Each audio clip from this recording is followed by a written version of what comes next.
All right, welcome everyone. Thank you for joining us. Sending a warm welcome to everyone here with us today. Today we will be joined by Steve Novak from Relationships Australia Queensland, who will discuss RAQ's organisational journey to data maturity and outcomes measurement, their data architecture and end reporting, data systems and how they are used to collectively measure diverse program outcomes and how they center client voice, with examples and valuable insights from RAQ's gambling help service and family dispute resolution services. I am Nadia, the Research and Data Officer, and I work in the Research and Policy team at QCOS, the Queensland Council of Social Service. QCOS is the peak body for the community services in Queensland, and our vision is to achieve equality, opportunity, and well-being for every person in every community across Queensland. QCOS acknowledges the historical injustice of colonisation and dispossession on First Nations peoples and its ongoing impact and legacies. We are committed to reconciliation, self-determination and opportunity for First Nations peoples as integral steps in achieving equality, opportunity and well-being for all Queenslanders. I would like to acknowledge the traditional custodians of this land, the oldest continuing cultures, diverse languages and knowledge holders in human history. I am joining you from Meanjin, Brisbane, and I respectfully acknowledge the Yagara and Turrbal people and all First Nations colleagues and friends online in the webinar today. For those online in the meeting, please feel free to join us in acknowledging country where you are today through the chat function. So the agenda for today's session, we will have our presentation on centering client voices in outcome measurements, followed by a Q&A and then a poll, and then sharing the research and evaluation network details. A couple of points to note before we get started. By default, you will be on mute, but your camera will be turned on. This session will be recorded. If you would like this during the session to ask a question, you can write the question in the chat function. If we run out of time, we can follow up with you individually after the session. Just pop your question or comment in the chat pane. As the world of AI is ever evolving, there is an increasing potential presence of AI bots like Read AI in our webinars. The presence of these bots can potentially lead to privacy concerns by harvesting information and distributing session content. We will stay vigilant in removing these bots from our meetings, but ask if you see either an AI bot or shared material to please let us know. I would like to now welcome our guest speaker for today's event, Steve Novak. He is currently the Manager of Client Outcomes at Relationships Australia Queensland and leads a dynamic program of work that adopts agile approaches using data-informed evidence. Steve has a wealth of experience as a practitioner in psychotherapy, clinical supervisor, and a background as an electronics engineer. Steve is deeply involved in practice evaluation, curation of databases, building Power BI reports, and internal and external reporting. He champions the delivery of robust data management, advanced analytics, and insights reporting solutions that empower their organization to strengthen relationships and support diverse communities across Queensland. So I'll hand it over to you now, Steve, to share your screen. Thank you for that warm welcome, Nadia. So I'll just share my screen, grab Teams, put it onto my first monitor. I'm not AI, I am real, in case you're wondering. Right, we're up and running. So Nadia, you can see my shared screen? Yes, perfect. Awesome. So as Nadia's introduced, that's what the talk is all about. That laser pointer off the screen.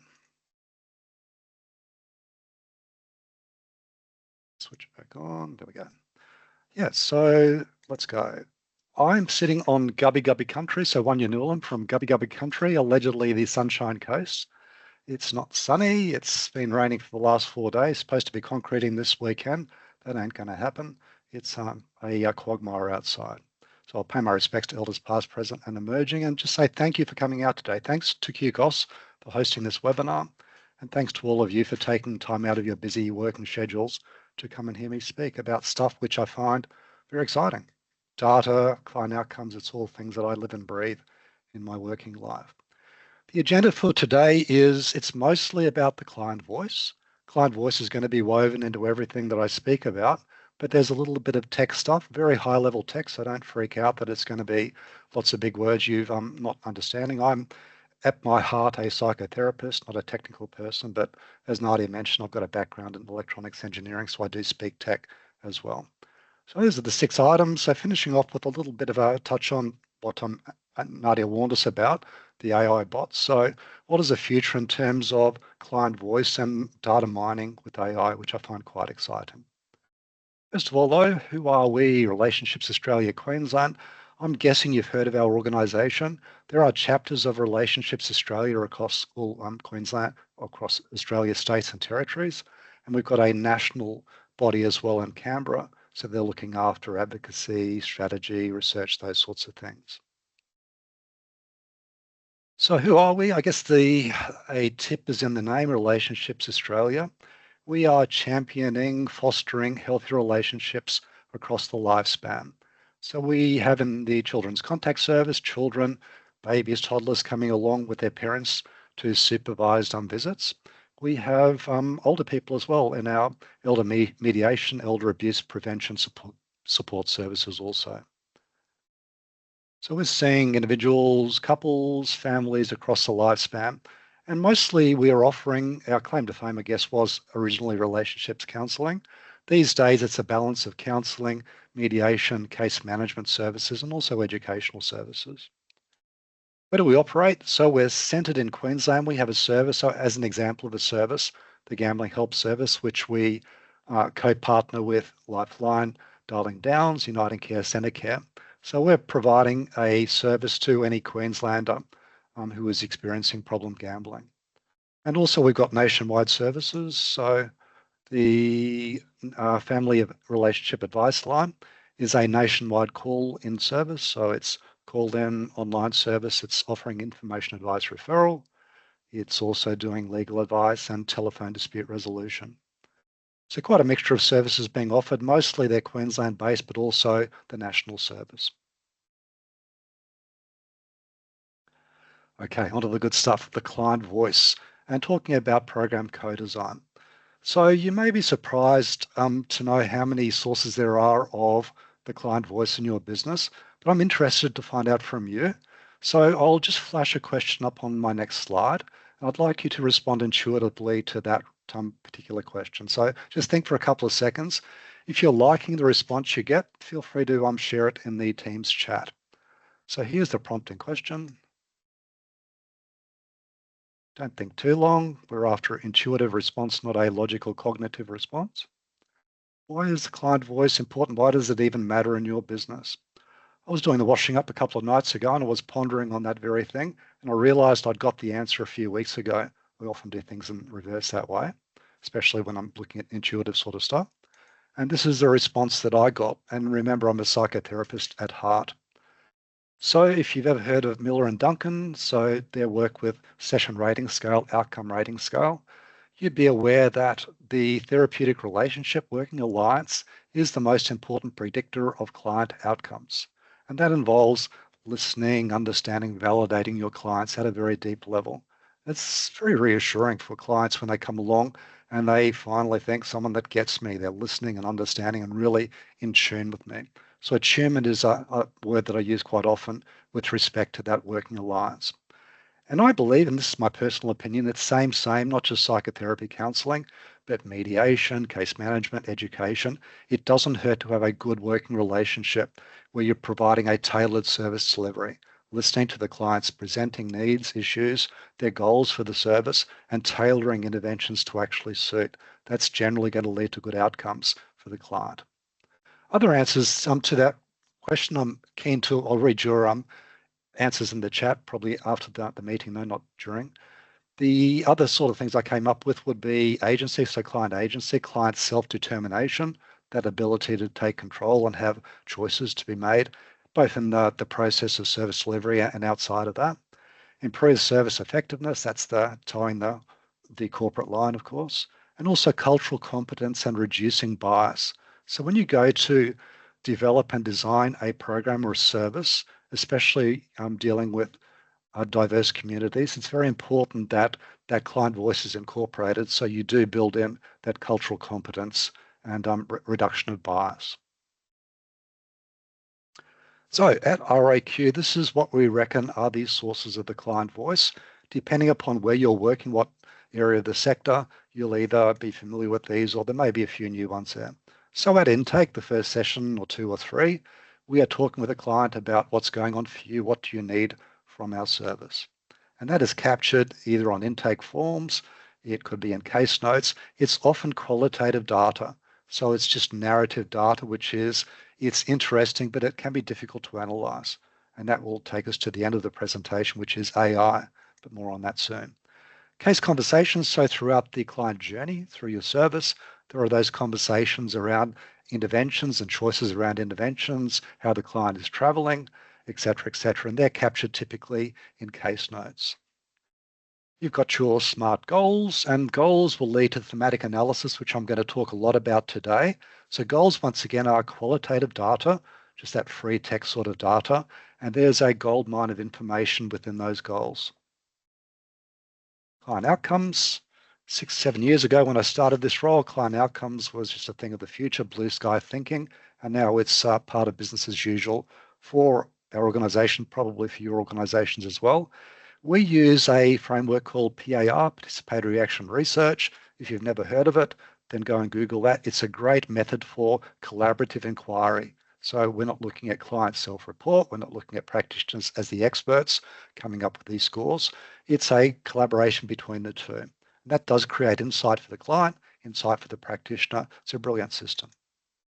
Client satisfaction survey, that's not client outcomes, that's process evaluation.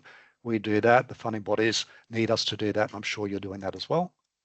At case exit, we have an interview process of figuring out, did we get there in the end in terms of reaching your case plan goals, etc. And then just equipping the client for re-engaging or going out to outbound referrals.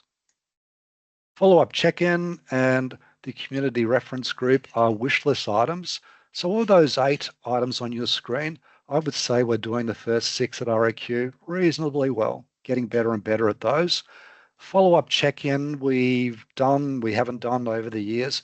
It's a good idea to do that 3-month, 6-month or 9-month check-in, but it can reopen the case, particularly in family dispute resolution. You're back into that conversation and the casework begins again.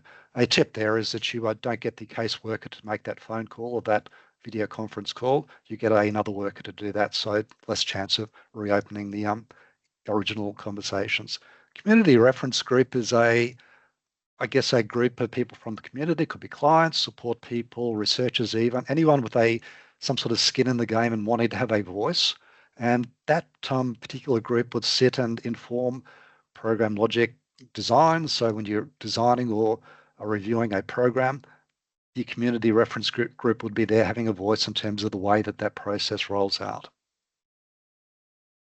So we'll come back to the third item there, goals, thematic analysis. I think probably after this slide, we'll go through the 4 voices of co-design first, then come back to that thematic analysis. So you may have heard of the 4 voices. There's a company called ThinkPlace in Canberra. Go and check out that link there. That's a quick YouTube video.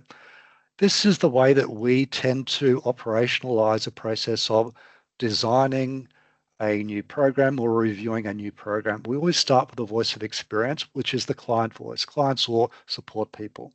What is it that you think you need or you desire to have as an outcome for this program, this service? What are your hoped for goals? So we capture that information and we're doing that all throughout the client journey through our services. There is the voice of expertise. These are our frontline workers. We call them practitioners at RAQ. And basically that practice team plus the operational team, they have a great deal of experience and wisdom that can inform the process of what makes a program work, what do clients really need. And keeping in mind that clients will present with their desired goals, they may need to be reshaped. There can be maladaptive goals. The classic would be in relationship counselling. Clients turn up and they'll tell you, I'm all good, but my partner, they really need lots of work. So please focus on teaching them the error of their ways. which is just deflecting and scapegoating, blaming, etc., which is not helpful. So often those goals need to be recast or basically redesigned, and that's the practitioner plus the client collaborating on that goal reshaping. Third of the voices is the voice of intent. That's the voice of your executives, so your board of directors, your general managers, your program managers, etc., but also your external investors. So our investors include the state government and the federal government. We've got a balance of both of those styles of programs. Plus, some of our programs also have the fee for pay, fee for service types of deals. So relationship counselling, for example, many of our clients are coming along and paying for those services. The fourth wheel on this four voices of co-design is the voice of the design itself, and that's generally a facilitator or an architect, and typically that's me. I'm taking that role, or we've got a few other people in the organisation taking that role as architect and group work facilitator. So you're bringing all the voices together and making sure that they're heard in the right balance, but most importantly, listening to the voice of experience. Okay, so two examples. So I'll give you an example of a state-funded service and then a federally funded service. So the first one is Office of OLGR, it's called, Office of Liquor and Gaming Regulation. The next one is Attorney General Department. So the Gambling Help Service, as I mentioned, it's statewide. It's RAQ plus United Care Centre Care, Lifeline, Darling Downs. In RAQ, we use two systems to collect this data. We've got a cloud-based system called Dynamics. That's our CMS system at RAQ. And we've got this offshore system called Star Online. That's Outcome Star, which I'm sure many of you would be familiar with. That particular database lives in the UK, though, in Wales. So that presents a whole bunch of logistic challenges. It's outside of Australian jurisdiction, which is problematic, but we found a way around that. So there's a melange of those two databases. The data is meshed together. As you'll see later on, we have a thing called a data lakehouse, Microsoft Fabric doing that job. Okay, client voice. How do we make sure the client voice is built into the ground level of the service design? What we call our program logic is where we normally start with designing a new service or reviewing a service. So what we've been doing is we're understanding in the organization that strategically we focus on this is mission critical information. We ignore this at our peril because this is what clients want from this particular service. So we run this survey every 2 years. So it has been, well, that's in the old days, that's the way we did it. As you'll see at the end of this presentation, there's a new, better way to run this survey. It's basically run in real time rather than as a discrete biennial survey. So it's run every 2 years, and we're getting practitioners to collect data and basically asking the clients the question, why are you here? What needs to be different? What would you like for us to work upon? We get that data in a survey tool. We analyze that qualitative data via thematic analysis. In the past, I've been using a piece of software called NVivo 12, which is still very manual, but it does speed up an otherwise very tedious process. And we are going to be surveying through to the process of saturation. So this is going to inform the program logic design. And we basically collect the data, analyze, and check, is the data saturated? If not, rinse and repeat. Saturation simply means there are no new emergent themes, and the order of the themes doesn't seem to be changing anymore. So not surprisingly, in the last few times we've run this exercise in the Gambling Help Service, mental health is number one. Thereafter, family and relationships, as it should be, and then the next probably 5, 6, 7 items are all around gambling behavior, urges, triggers, etc., all of those things that come up in addictions work. There are AI possibilities, both exciting for someone like me, electronics engineer Steve, but terrifying as well in terms of the AI is going to take over, etc., take over the world and get rid of human beings. More on that later though. So this is the program logic for the Gambling Help Service. We designed this probably about 6 or 7 years ago. This is the third iteration of this program logic. You've all seen program logic, so I won't belabor that point. But just to go back to the previous slide, so the top few items here in the program logic I've marked with asterisks. So gambling behavior there's family well-being, there's mental health. We're making sure that the client's voice is enshrined in the outcomes, the program outcomes. Then we use a process at RAQ of backcasting. So we start with the outcomes, short, medium, and long term. Then we work right to left to go back to, importantly, I would say, the intervention frameworks. What interventions do we need to be using in order to generate or facilitate those outcomes? And provided that the majority of those client voice goals are embedded in the program logic, you're probably going to have a good outcome for the majority of your clients. Okay, so you've got a program logic. That's all very good in theory. It's a working hypothesis at that point. How do we know if that is actually going to work in practice? So how do we test that hypothesis? And typically it's through client outcomes evaluation, client satisfaction as well, the process evaluation. So your assessment tools need to be a good fit with your specified outcomes. So we designed a couple. Given there was pretty much nothing in the marketplace that we thought would do the job, and the other GHS, Gambling Health Service organisations in Queensland tended to agree with that, we went to Triangle, the owner of Outcome Star in the UK, and said, and the funding body gave us some money to do to actually do this project, so 2 projects. Let's develop a tool specifically to gambling clients called the Gambling Recovery Star, and to family members, so partners and children, etc., affected by the addictive gambling behavior of the actual gambler. So those 2 tools were developed in a co-designed way. So there was a working group, there was a clinical trial, there was a psychometric analysis. The tools are published. They're now in routine clinical use. They are very much well liked by practitioners, not just in Australia, but across the world using those 2 tools. Clients don't just tolerate these tools well, they really appreciate, they can understand the need for this systemic inquiry, that holistic approach to it's not just about the gambling, but it's great that we're talking about my mental health, my relationship with my families, my relationship with money, etc. So we have the assessment tools, and if all you are doing is collecting the data and never looking at it, you are missing out on the true value and probably wasting that effort as well. So the clients are investing in that process, your pracs as well. You want to do something with that to leverage the value in that data. So we found that, and this is going back about probably 8 or 9 years, we were sending the data to the funding body, but it was kind of like flying blind. We had the data in our CMS, and we had no way to really visualize, to aggregate that data, to do anything useful with it. So we built a series of Power BI reports, so more about the actual architecture of those later in this presentation. So this is the Power BI report specifically for the Gambling Help Service. It has, I think, 6 or 7 pages. And the first page is the important one. It's the dashboards. It's the performance metrics that give our managers the panic attacks. So we're not meeting our targets, etc. So that's important. And these Power BI reports are really, really useful because they don't just give you that dashboard view, they give you that ability to drill down to individual cases and clients. So that disaggregation allows you to do your forensic inquiry. Forensic's not really the right word, but you know what I mean. You can drill down and go and come up with lists of basically action items. So cases that need to be looked at, clients that need to be reviewed. And your columns here like case ID and client ID, they're hyperlinks from the Power BI report back to the CMS system. So the actual record will open up in a separate browser window and you can go and figure out what's missing in terms of data. So it allows practitioners to do remediation, to do the work on missing data. Generally, this gets done towards the end of reporting periods, which are quarterly for the Gambling Help Service. And we see that we'll get closer to the targets that the funding body has set. So in this case, what's the funding body looking for?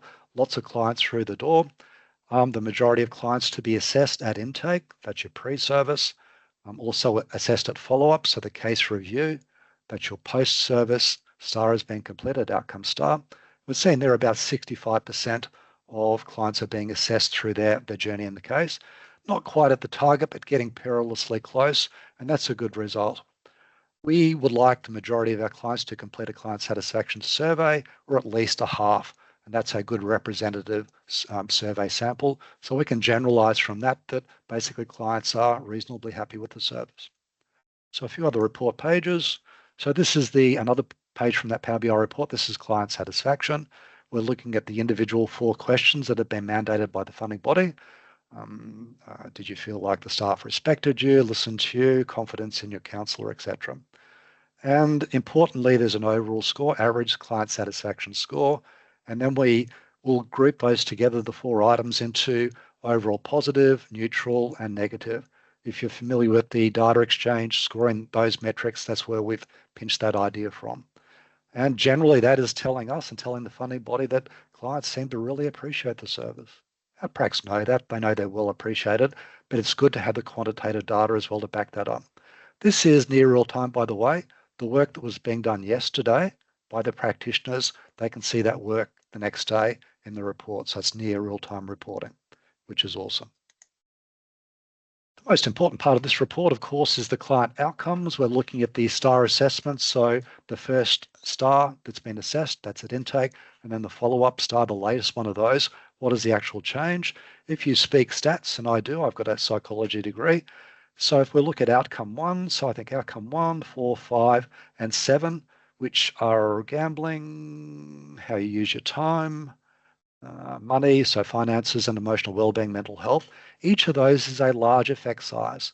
I run this activity probably a couple of times a year of looking at the t-tests, so paired sample t-test, figure out the effect size, and they are large effect sizes, so greater than Cohen's d of 0.8, which is a very good validation if we go back to the program logic, which we won't do, but that's validating and supporting the fact that probably that hypothesis of if you do these interventions, you'll achieve those outcomes. Here's really good evidence. Good size sample and effect sizes are strong. The other items are all medium effect sizes, by the way. Even our lowest change here, which is physical health, that is still a medium effect size. So Cohen's d 0.5 to 0.8. Okay, so that was Gambling Help Service. That's a state-funded program, and the state-funded organisations, the different bodies there, seem to be really well-versed in liking Outcome Star, and we love Outcome Star, I've got to say, as an organisation. Moving on now to a federally funded program. This is the Family Dispute Resolution for Family Relationships Centre. So it's not just ROQ hosting these, and the FRC's Family Relationship Centres are across all of Australia. So all such as ROQ, United Care, Catholic Care will be operating these services out of branded family relationship centres. It is mediation though. So you've seen this process already in the Gambling Help Service. We start with the client voice. And we don't just have one mediation program at ROQ. We've actually got 4. So we've got telephone dispute resolution, FDR and regional FDR services, as well as the family relationship centre variation. So we've got coverage across all of Queensland, actually across all of Australia if you include the telephone dispute resolution. So we once again survey through to saturation. And generally, just from my experience, it takes about 100 survey responses, between 100 and 300, before you get saturation. The more complex programs, such as Children's Contact Service, I generally have to do 300 or 400 records before I'm satisfied that there are no more emergent themes and that relative order is fairly static. So in this case, it took 144 completed surveys before there was saturation.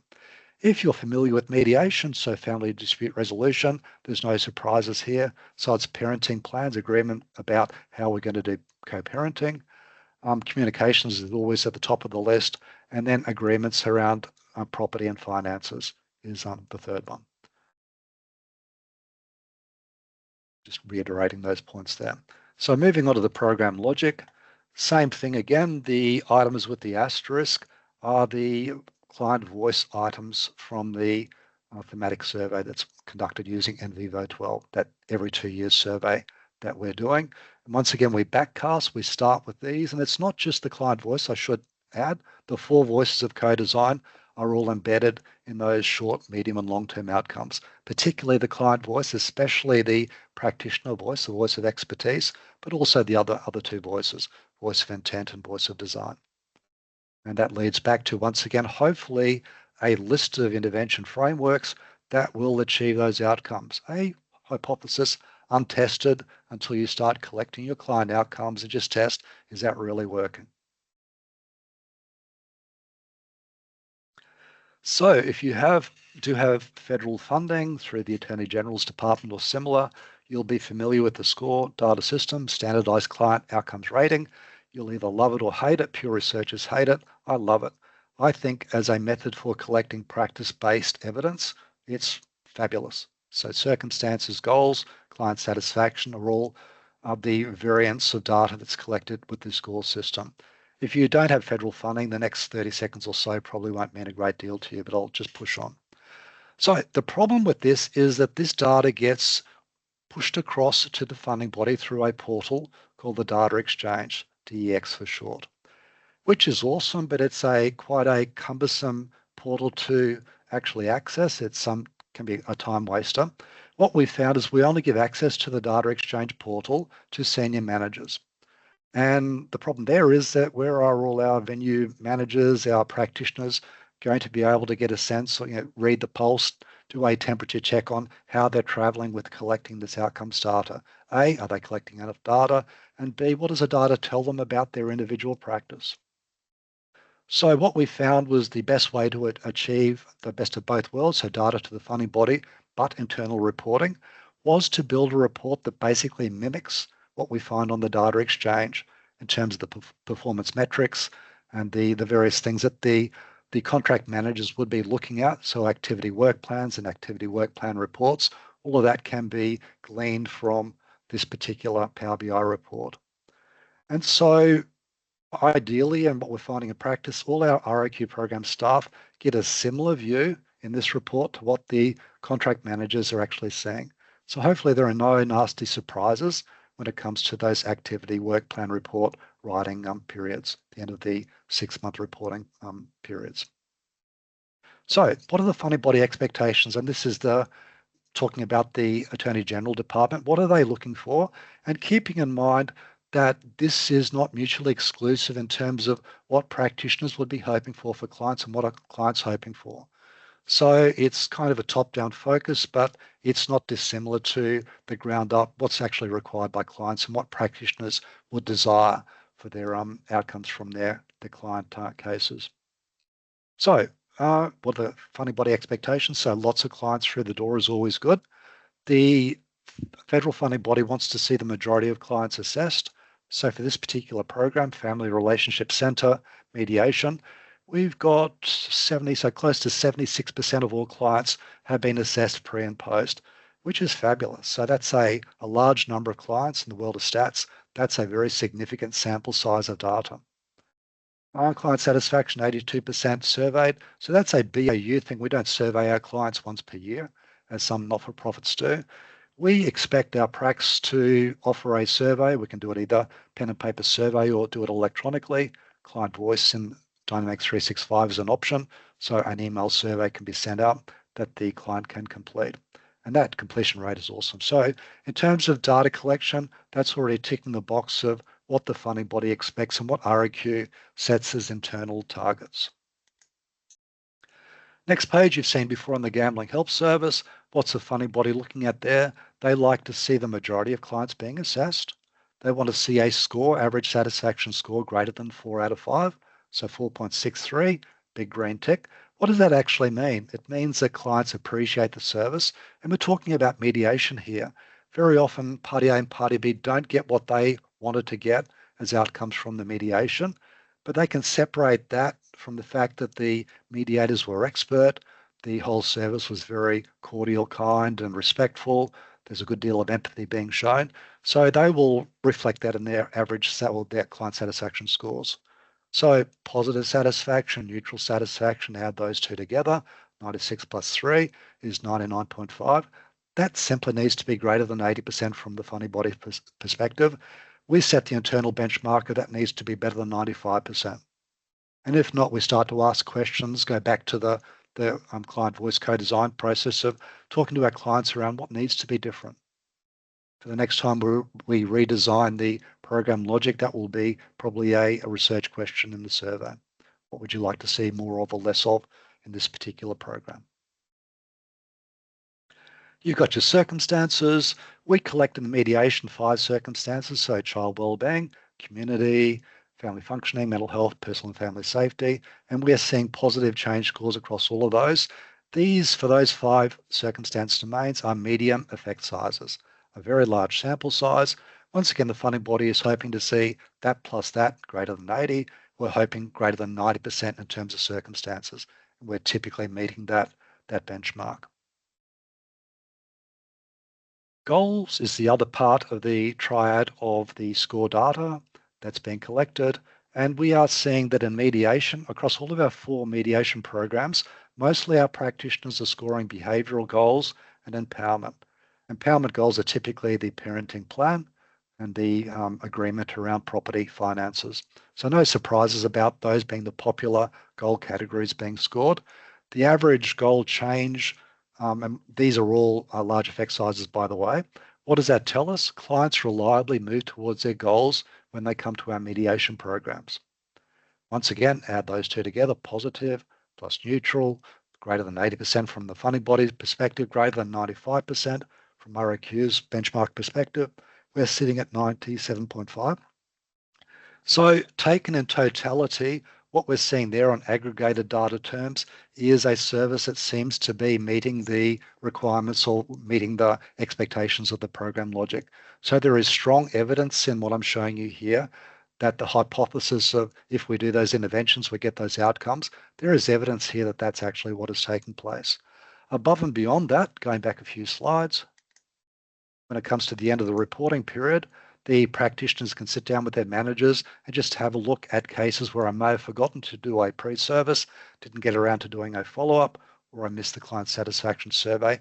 Very easy to isolate those cases using the filters and slices and do something about those. So forensic inquiry plus remediation are built into these reports, dashboards plus the ability to do the deep dive. So that's 2 programs done or shown to you very quickly, and they are essentially meeting the funding body expectations and definitely meeting our internal criteria as well for reporting.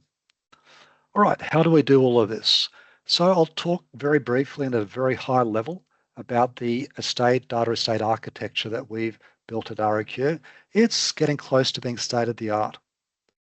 We're not a large banking corporation or the share stock market, et cetera, or a large manufacturing company that needs real-time reporting. We do near real-time reporting and it works very reliably. And I think we're doing probably as well as any other not-for-profit in this regard.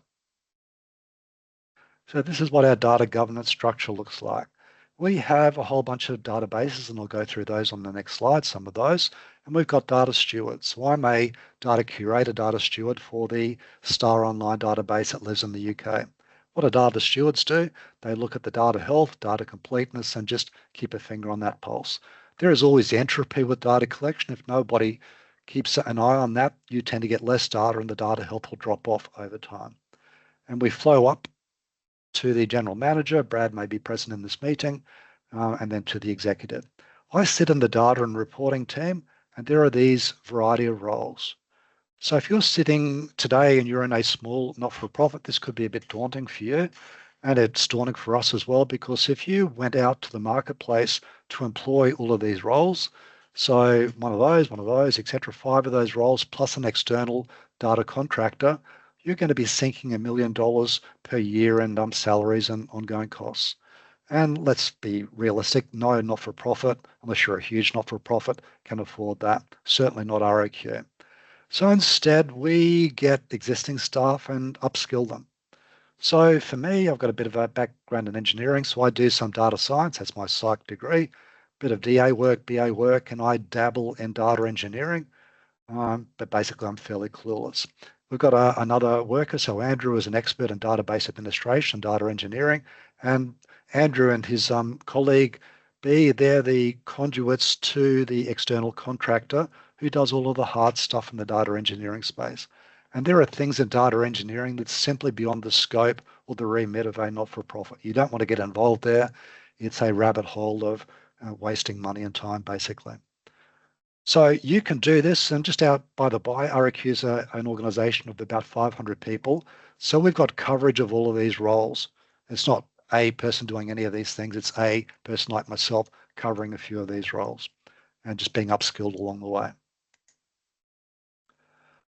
How do we do this? And we've made all of the classic mistakes along the way. This is how things are operating now. We started this process probably about 5 years ago, And we made the classic mistake of being overly reliant on external contractors. So these data experts who are very good at what they do, but we weren't particularly good at communicating to them what our needs were. So we would specify, what we need in the data lake, what we need from the report and the semantic models, the data sets as they were called, and the reports as they were built weren't really fit for purpose. The big mistake we were making was we had a new CMS under development. So we had this great idea that as we're building the CMS, we'll build the Power BI reports at the same time before we had any mature data. If you ever tried to do that, it's a recipe for disaster. You have to wait till you've got mature data in a database before you start to try and build Power BI reports. So effectively what you're looking at here is on the left-hand side, you've got a collection of databases. You've probably got some or all of these in your particular organization. So you've got some general CMS or CRM system. We've got Dynamics. We run a very large call center. Maybe you do, maybe you don't. That has its own separate software, control system and database. HR you've got, finance you've got, and we're using a third-party database for outcome star data collection. That one sits in Wales.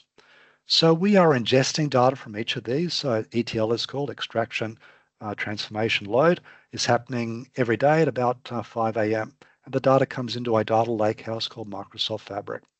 There's a medallion architecture, go bronze layer, go silver layer, go gold layer, and magic happens in there in terms of data enrichment.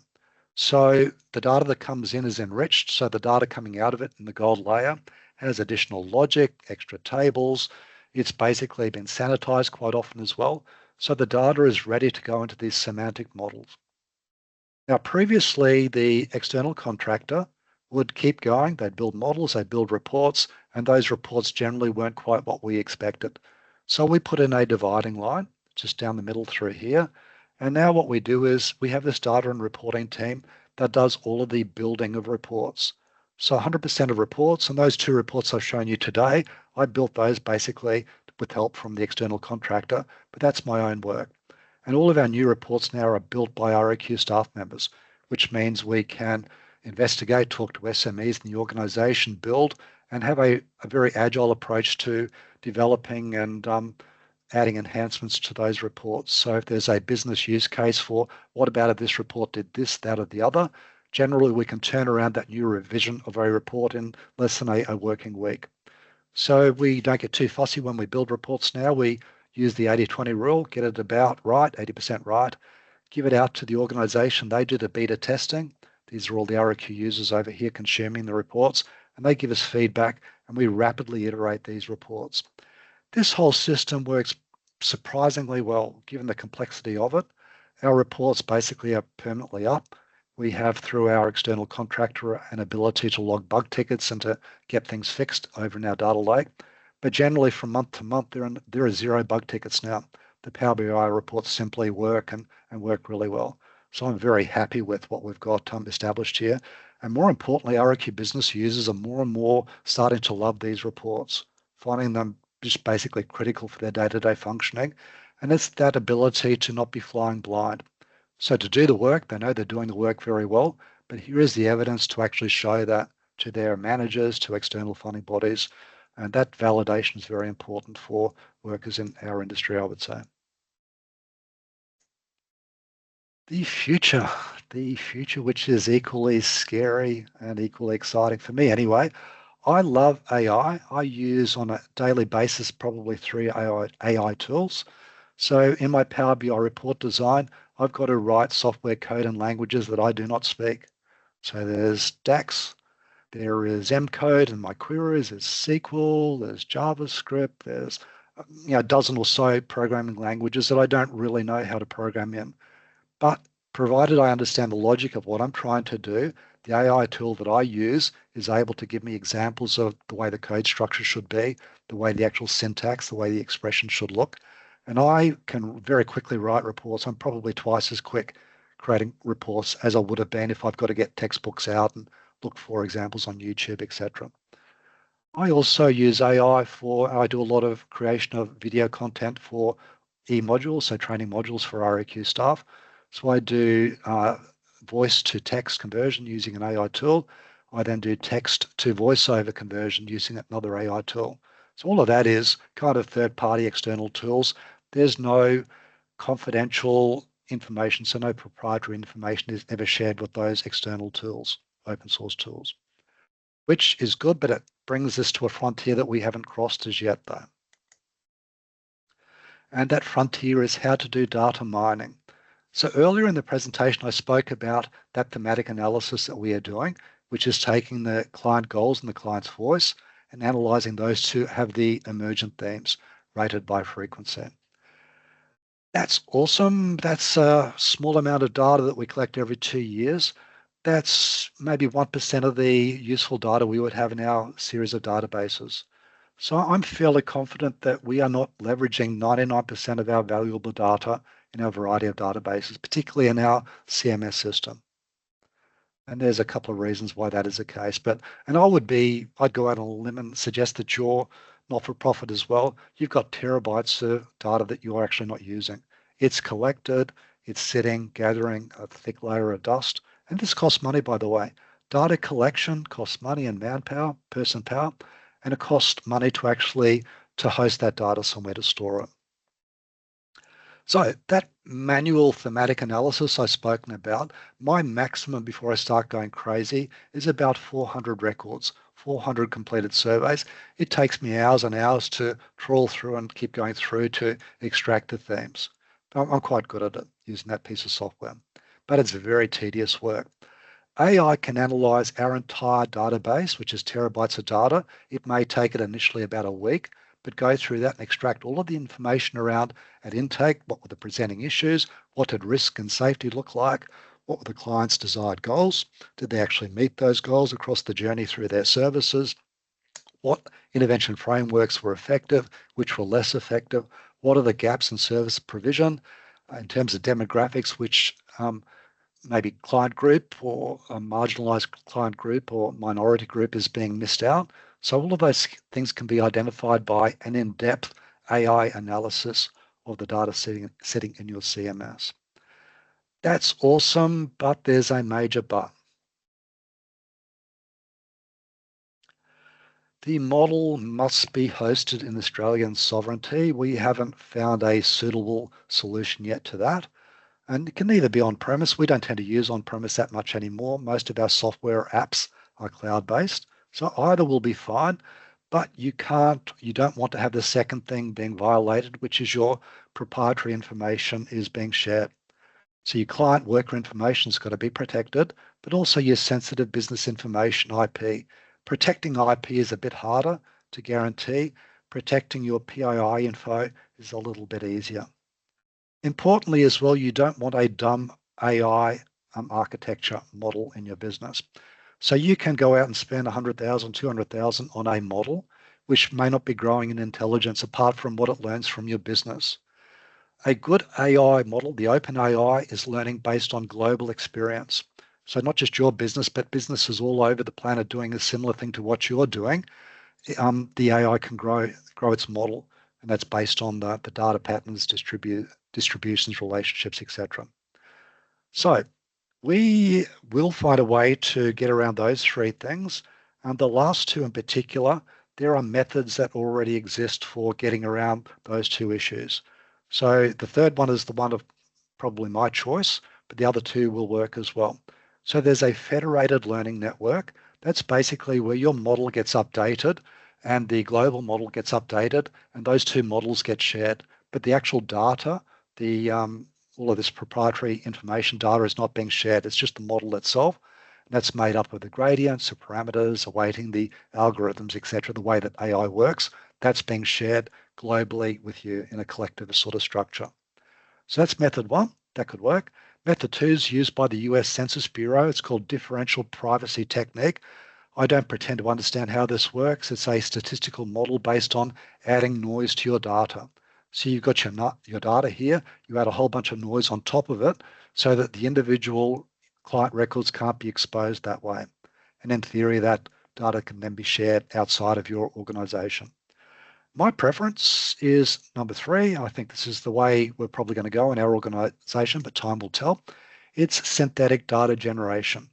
So you let your AI come and understand your data sets, And they do that incrementally. So it may take a week to get up to speed with all of your terabytes of data. And then the AI will do that every day based on new records that have been added or updated. So that incremental process means that your AI is always being up to date with what is the state of play in your data. The AI learns your org data patterns, the distributions and relationships. It then creates synthetic data points that actually match up with those data patterns, distributions, and relationships.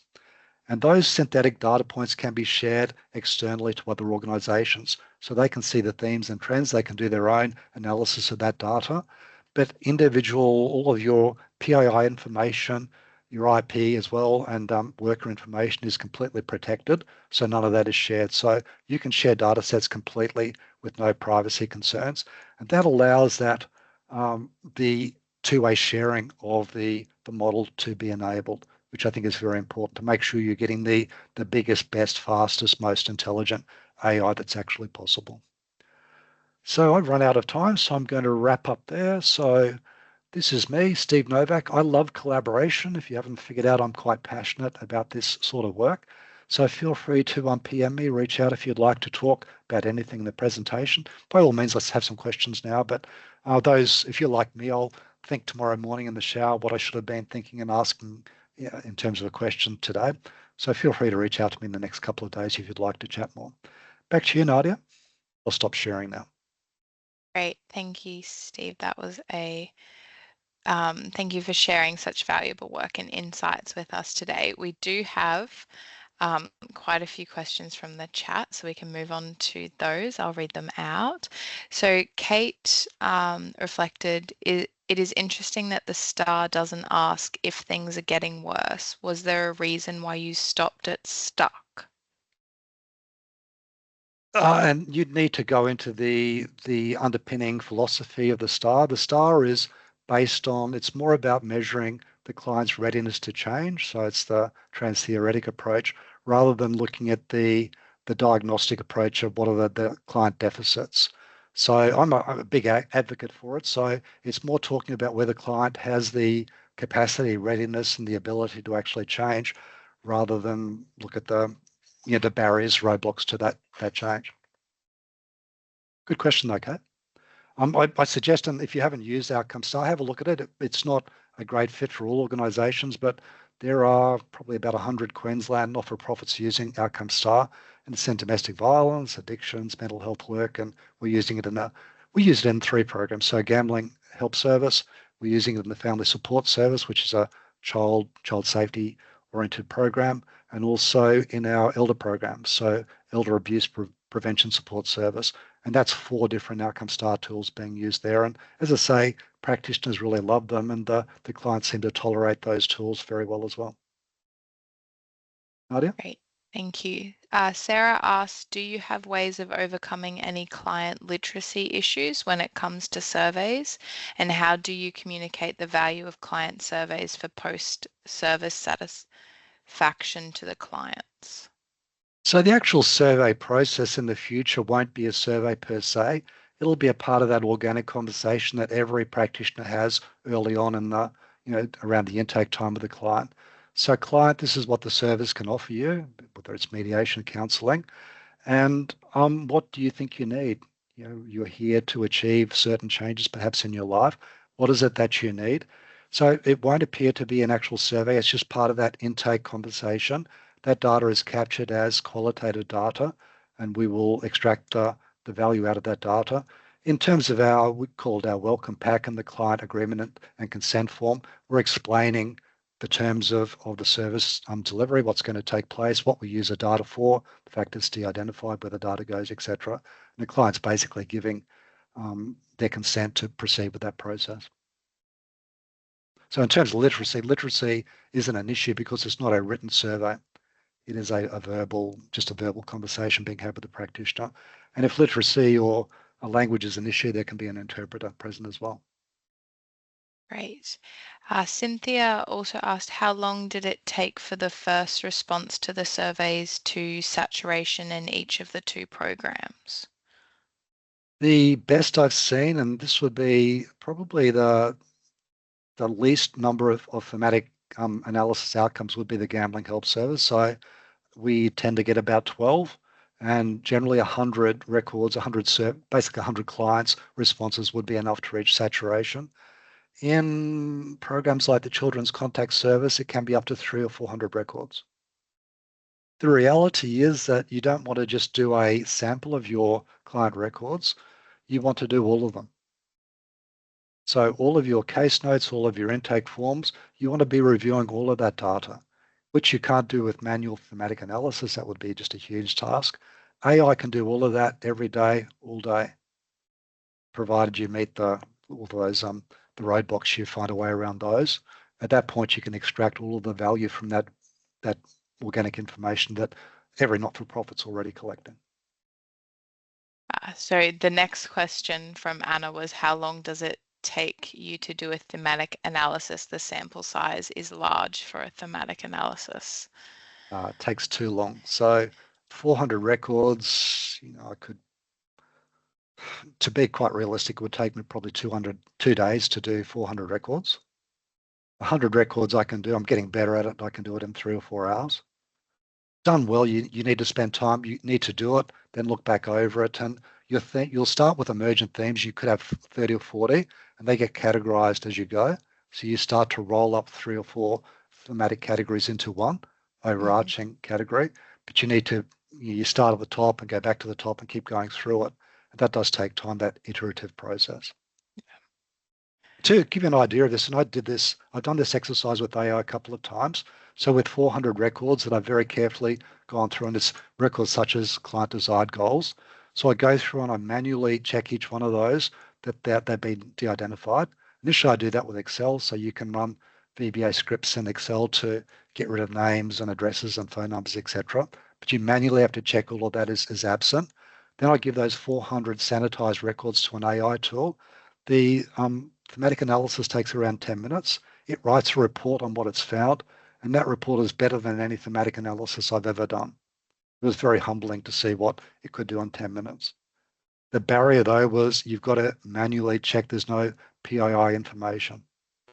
And that's already a huge amount of manual work. So to have that closed AI, so you don't have that concern, then you can set the AI loose on all of your valuable data. Great. We do have a few more questions, but we might follow up after the session because I am conscious of time. So if you do have any questions, continue to pop them in the chat and we'll follow back up with you.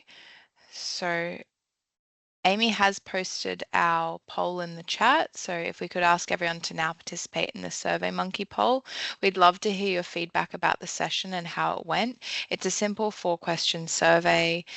As I said, the link is in the chat now. Please feel free to share any qualitative feedback you have in this poll as well. And to wrap up, I'll just share some more information about the Research and Evaluation Network. So in terms of membership, network meetings and webinars are open to everyone as they are about sharing resources and collaboration. However, social service staff in research and evaluation roles are particularly encouraged to attend. Our aim is to deliver a community of practice that promotes collaboration and sharing of knowledge in relation to evaluation methodologies and outcome measurements for community services. Our network adopts a strength-based participatory focus that leverages, draws on, and values current knowledge, expertise, and capabilities that exist within the sector. As a friendly reminder, we also have a research and evaluation forum that sits within the Microsoft Teams platform. The instructions on how you can join are in the chat pane. And you can access our Research and Evaluation Network webinar recordings and resources on the Community Door Research and Evaluation Resources Hub page and YouTube channel. The links are again shared in the chat. And thank you for staying online and engaging in with us in today's session. A very big thank you to Steve again for your presentation today. We look forward to connecting again with the network in September. So take care and have a good day, everyone. Our contact details are on the slide and again in the chat now if you would like to reach out to us to provide feedback or ask any further questions. Thank you.